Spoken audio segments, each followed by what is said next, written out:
Alrighty, let's get started with your warm-up for the day. First thing that we're going to do for our lower body warm-up is we're going to do some scoops. So we're going to stick one heel out in front of the body, and then we're going to swoop the arms down. We're going to do this 5 times on each leg. So we are just swooping the arms down. That's 2 and 3, trying to keep this leg straight and feeling the stretch throughout the back of the leg. 4 and 5. Before we switch to the other side, we're going to do the same thing. Stick one heel out, do 1. We're going to do 5 total.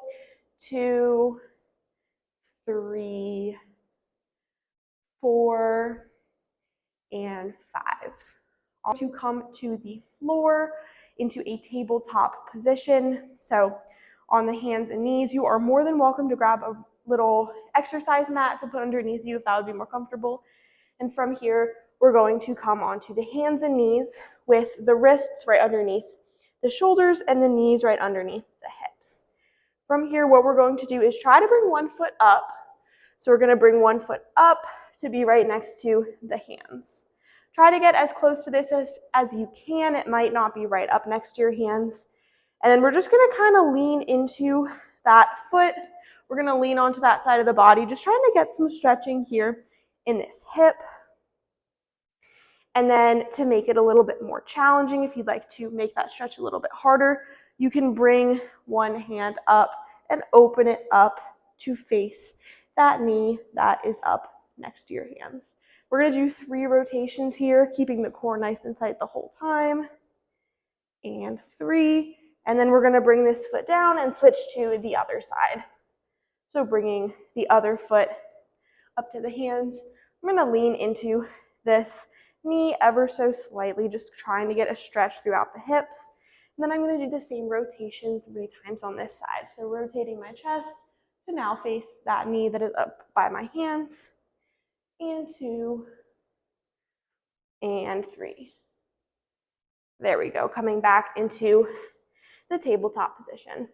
We are going to do some, I like to call them thread the needle. So we're going to take one hand underneath the other hand. We're going to stretch that out and try to bring the shoulder to the ground. This is a great rotational stretch, and it will help to stretch the back a little bit more.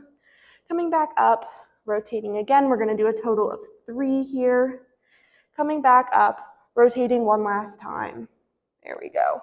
All right, switching to the other side, we're going to take that other arm underneath that outstretched arm, try to bring the shoulder to the ground. Come back up, we're going to do 3 total. This is 2. Coming back up, we've got 1 more. There we go. All right. And so from the tabletop position, what we're going to do is just create a little more space. So we're going to step our knees back and step our hands forward into a modified push-up position. From here, what you can do is you can bring your toes to the ground and bring your knees up off the ground for a standard push-up, or you can keep your knees on the ground for a modified push-up. So we are going to do 10 push-ups. If a modified push-up is too difficult, you can start on the ground, like in this position with your hands right underneath your shoulders, making sure to keep your core tight the entire time, and then just pressing yourself as high as you possibly can. So that may only be a little bit, but we just want to try to press from the ground if we can. So we're going to do 10 push-ups, trying to keep the core nice and tight the entire time and trying to touch our chest to the ground with every rep. So we're going to go 1, 2, 3, 4, 5, 6, 7, 8, 9, and 10.